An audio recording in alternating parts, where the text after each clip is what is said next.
हमारे बॉडी का जज जो है, वकील, जज और गवाह, ये तीनों चीजें एक हैं और वो एक है dendritic cell. Dendritic cell is like super hero of our body. हमारे बॉडी का जो 95% इम्यूनिटी है वो इम्यूनिटी को कंट्रोल करता है, तय करता है सिर्फ एक वर्ड एंड एक सेल आपकी बॉडी की, वो है डेंड्रिटिक सेल। अच्छा, अब ये डेंड्रिटिक सेल मिलेगा कहाँ? ये पूरे बॉडी में फैला हुआ है, खास तौर पे आपके हाथों में फैला हुआ है, आपके पूरे स्किन में फैला हुआ है डेंड्रिटिक सेल। ये सेल आपका रखवाला है, ये सेल आपका पहरेदार है, ये सेल आपकी फौज है, ये सेल आपकी आर्मी है, और यही सेल है जो आपके लिए गवाह का काम करेगा, किसी दुश्मन का गवाह को बचाने से के लिए गवाह, वकील का काम करेगा आपकी बॉडी के लिए, और जज का काम भी करेगा डेंड्रिटिक सेल। ये सेल कहाँ पाया जाता है? आपके पूरे बॉडी में पाया जाता है, हाथ में, स्किन में, हर जगह पाया जाता है। अगर ये सेल आपने हटा दिया, कुछ लोग ऐसे हैं पूरे दुनिया में, कुछ छोटे बच्चे हैं जिनके बॉडी में ये सेल या तो कम होते हैं या मर चुके होते हैं। वही लोग हैं जो डायबिटीज टाइप 1 पेशेंट बन जाते हैं, ऑटो इम्यून डिजीज आ जाता है, एलर्जी आता है, या किसी भी तरह का स्किन डिजीज आ जाता है। तो छोटे बच्चे डायबिटीज टाइप 1 या ADHD मेंटल डिसऑर्डर या फिर स्टमक इन्फेक्शन, अल्सर या और भी किसी तरह का एलर्जी या ऑटो इम्यून डिजीज, ये सारा कुछ होता है अगर बचपन से अनफॉर्चुनेटली डेंड्रिटिक सेल आपके बॉडी में कम हो या वो किसी वजह से मर जाए। अब ये सेल कैसे काम करता है अगले 2-3 मिनट में आपको समझा दूंगा, और उसके बाद सारा कुछ आसान। तो अगला 2-3 मिनट एक बार ध्यान समझिए। जब भी आपके बॉडी में कोई भी चीज एंटर करती है, खास तौर पे मुंह से, तो आपके बॉडी में जो डेंड्रिटिक सेल हर जगह फैले हुए हैं, ये डिसाइड करता है ये जो भी चीज बॉडी के अंदर गया है ये बॉडी का दोस्त है या दुश्मन है। जब भी कोई चीज आपके बॉडी में एंटर करती है, मुंह से, नाक से, या मच्छर काटेंगे तो स्किन से, या कोई जर्म, कोई खून निकल रहा है वहां पे कुछ कीटाणु चले जाएंगे बॉडी के अंदर, आपके बॉडी के अंदर स्किन के माध्यम से, नाक के माध्यम से, मुंह के माध्यम से, किसी माध्यम से जब भी कोई भी चीज एंटर करता है, चाहे वो दवाई एंटर करती है, चाहे वो खाना एंटर करता है, चाहे वो बैक्टीरिया एंटर करता है, चाहे वो वायरस एंटर करता है, कोई भी चीज जब बॉडी में एंटर करता है तो आपके बॉडी में वो जो सुपर हीरो है, सुपर हीरो डिसाइड करता है कि ये दोस्त है बॉडी का या दुश्मन है, दोस्त है या दुश्मन है। तो फॉर एग्जाम्पल कोई वायरस एंटर करेगा, कोई बैक्टीरिया एंटर करेगा, कोई ऐसा केमिकल एंटर करेगा जो बॉडी को नुकसान करता है, तो कौन डिसाइड करेगा कि ये दोस्त है दुश्मन है? सिर्फ एक सेल डिसाइड करेगा, उसका नाम है डेंड्रिटिक सेल। और अगर उसने डिसाइड कर लिया ये तो दुश्मन है, तो डेंड्रिटिक सेल फिर आदेश देगा पूरे बॉडी में, फौज है जिसे हम इम्यूनिटी बोलते हैं, जिसे हम टी सेल्स बोलते हैं या इम्यून सेल्स बोलते हैं, उसको फौज को इशारा देगा कि भाई ये दुश्मन आ गए हैं, इन पे अटैक करो। और दुश्मन वो वायरस हो सकता है, वो कोरोना वायरस हो सकता है, वो H1N1 हो सकता है, वो ट्यूबरकुलोसिस का बैक्टीरिया हो सकता है, वो कोई और पैथोजन हो सकता है, वो कोई केमिकल हो सकता है, वो कोई पॉइजन हो सकता है, जो भी वो है, फिर हमारी इम्यूनिटी पूरी ताकत लगा के उसको मार देगी। इससे फर्क नहीं पड़ता है, कोई मतलब नहीं है कि उस वायरस का, उस बैक्टीरिया का, उस पैथोजन का नाम क्या है। वो हमारा काम नहीं है नाम उसका ढूंढना, डायग्नोस करना, हमारा बिल्कुल काम नहीं है। ये काम तो सुपर हीरो का है, और सुपर हीरो या तो बॉलीवुड में होंगे या फिर हमारे बॉडी के अंदर होंगे। ये डेंड्रिटिक सेल अगर आपके पास है तो आप वायरस से, बैक्टीरिया से मर नहीं सकते। क्यों नहीं मर सकते? क्योंकि जैसे ही वो बॉडी के अंदर जाएगा, जैसे ही वो बॉडी के अंदर जाएगा, हमारे डेंड्रिटिक सेल उसको पहचान लेगी कि ये दोस्त नहीं है, ये दुश्मन है। अच्छा, दुश्मन है तो सारी सोल्जर्स को ऑर्डर कर देगी, और सोल्जर जब लड़ाई कर रहे होते हैं वायरस से या बैक्टीरिया से, आपको तो पता ही है कि तब हमारे बॉडी का टेम्परेचर बढ़ जाता है। टेम्परेचर भी एक टूल है, एक वेपन है, जिससे जब टेम्परेचर बढ़ जाएगा बॉडी का, तो ऐसे में हमारे अंदर जो वायरस है वो इनएक्टिव हो जाते हैं। इस तरह से मैं उदाहरण देता हूं, आपने देखा होगा कि बहुत बड़ी भीड़ है जो पत्थरबाजी कर रही है, पत्थर फेंक रही है, तो पुलिस के लोग क्या करते हैं कि उनके ऊपर आंसू गैस छोड़ देते हैं। अब आंसू गैस जब छोड़ते हैं तो उनको कुछ दिखाई नहीं देता और ऐसे में पत्थर फेंकना बंद कर देते हैं, वो अपना बचाव करने लगते हैं।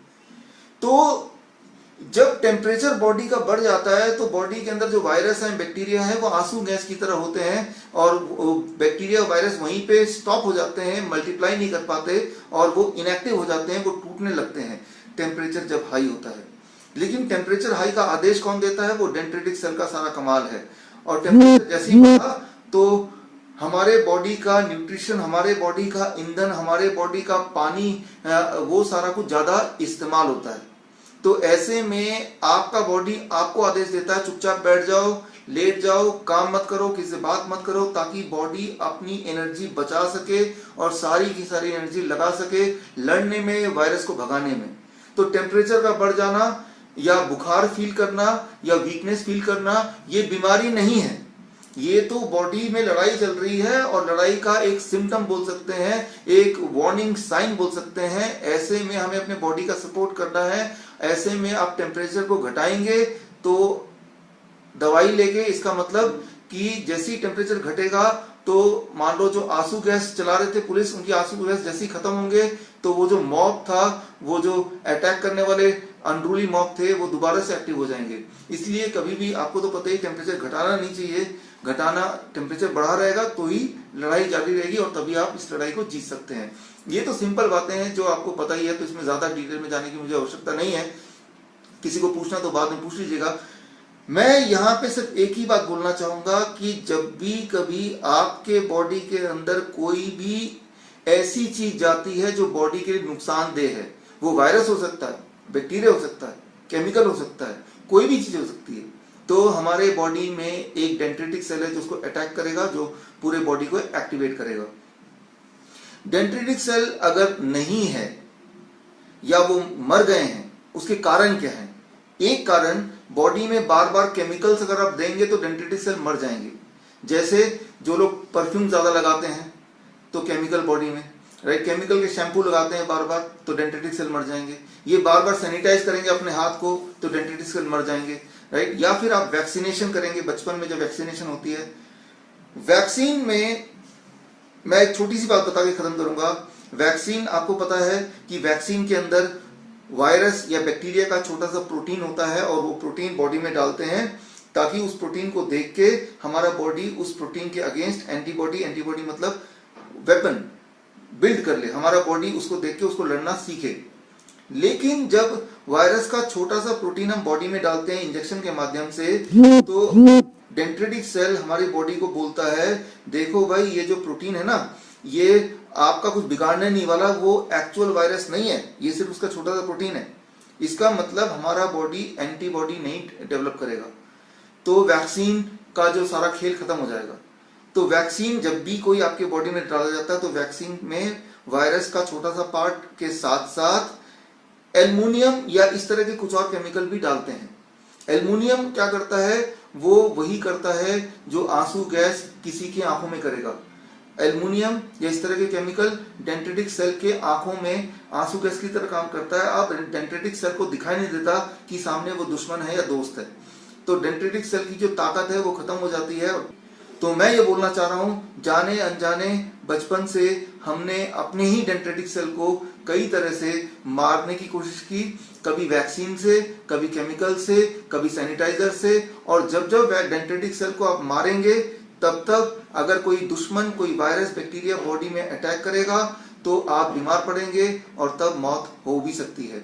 तो याद रखिए, आपके बॉडी का सिर्फ एक ही दोस्त है, वो है डेंड्रिटिक सेल। और जब तक डेंड्रिटिक सेल इस दुनिया में है तब तक आपको वायरस और बैक्टीरिया की चिंता करने की जरूरत नहीं है। अगर आपको मेरी बात पे यकीन नहीं हो रहा तो अगले एक लाइन जो मैं बोलूंगा उसके बाद आपको मेरी बात पे यकीन हो जाएगा। डेंड्रिटिक सेल का डिस्कवरी जिस इंसान ने किया था उनका नाम है रैल्फ स्टेनमैन। ये दुनिया के इकलौते ऐसे इंसान हैं जिनको 2011 में मरने के बाद नोबेल प्राइज मिला। दुनिया में एक ही इंसान को मरने के बाद नोबेल प्राइज मिला, क्योंकि नोबेल प्राइज दिया जाता है, उसका एक नियम है कि नोबेल प्राइज देंगे तभी जब वो जिंदा होगा, मरे हुए इंसान को नोबेल प्राइज नहीं दिया जाता। लेकिन एक एक्सेप्शन है, रैल्फ स्टेनमैन, जिन्होंने डेंड्रिटिक सेल का डिस्कवरी किया था। इस बात से आप अनुमान लगा सकते हैं ये कितना महत्वपूर्ण डिस्कवरी था, क्योंकि आप जिंदा हैं, मैं जिंदा हूं, मैं आपसे बात कर पा रहा हूं, इसमें सबसे बड़ा रोल किसी भी बॉडी के सेल का है तो वो है डेंड्रिटिक सेल। तो आपको सिर्फ एक ही काम करना है कि हमें कोई भी ऐसा कदम नहीं उठाना है जिससे हमारे डेंड्रिटिक सेल मर जाएं, कमजोर हो जाएं या अंधे हो जाएं। तो मरेंगे कैसे, कमजोर कैसे होंगे, अंधे कैसे होंगे? एक, वैक्सीनेशन से होंगे। दो, केमिकल से होंगे, चाहे केमिकल आप किसी दवाइयों के माध्यम से पिएं या लगाएं।